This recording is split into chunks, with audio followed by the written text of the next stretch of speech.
Andrea Rynn, Director of Government Relations from Danbury Hospital, which took in many of the casualties this morning. She's on the line joining us now. Andrea, many thanks for bearing with us. Sorry we had to cut you off there because that press briefing was beginning. But just to recap, talk us through how the situation evolved at the hospital this morning. I'd like to begin by just sharing and extending our deepest thoughts and prayers to all of those individuals and families involved in today's terrible tragedy. We were apprised of a situation developing by local law enforcement and first responders on the scene, and we convened our trauma and emergency teams here to be at the ready.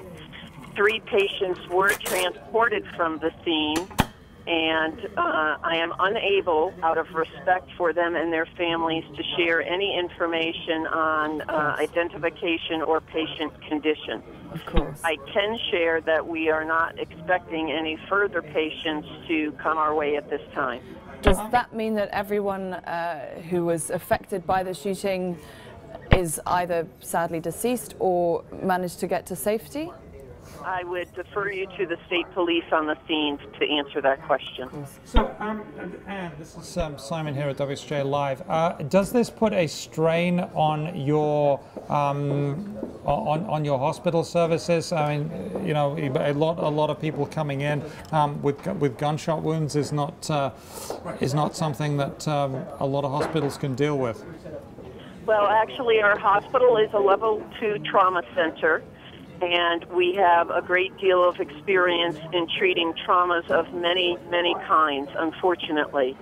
And so our team was at the ready, and I have full confidence in their approach and skills and expertise in caring for the needs of not only the patients, but also supporting the families of those involved. Andrew, for those of us who don't know the area so well, who don't know Newtown, Connecticut, can you explain where you are geographically in relation to the incident? Were you the closest hospital, or was it just good fortune that you are a level 2 trauma hospital and you could deal with this incident?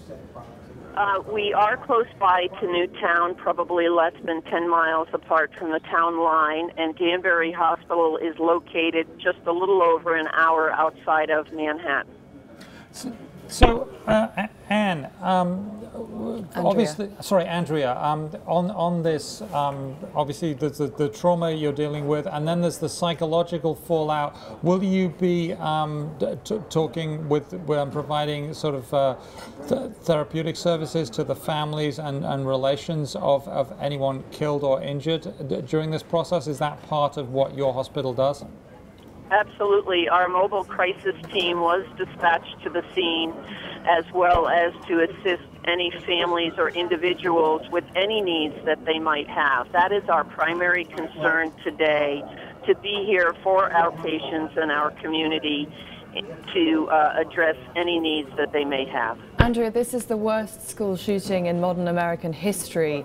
You're obviously very, very well equipped at the hospital to deal with traumas, but tell me, this is off the scale, presumably, in terms of how, for your staff, for you, yourself, this isn't, thank goodness, something that you often have to deal with. How is the mood at the hospital? Are people in shock, or are people just managing to get through it somehow?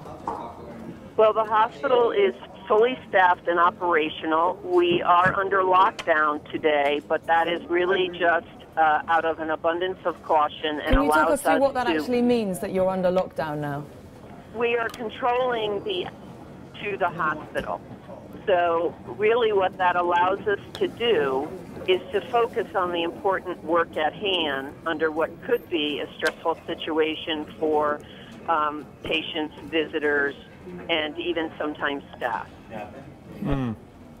So our crisis team was immediately implemented for anyone needing services of support. Can you give us a sense of how many of your staff members are involved when something like this happens, or that this happens?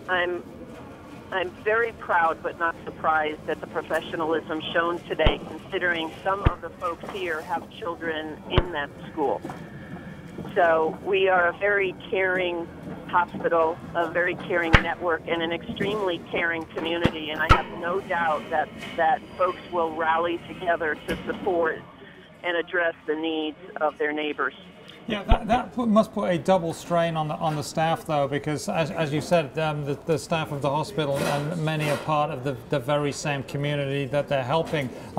Will that, and yes, everyone will rally together. Will that make things especially hard? Well, you have to remember that these people are trained to deal with situations like this and do deal with life and death situations on a daily basis.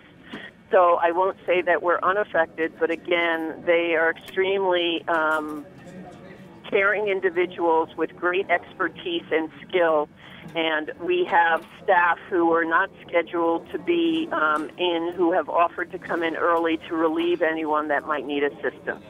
Andrea, Rynn, we're going to leave it there, but our thoughts are with everyone in Newtown, Connecticut.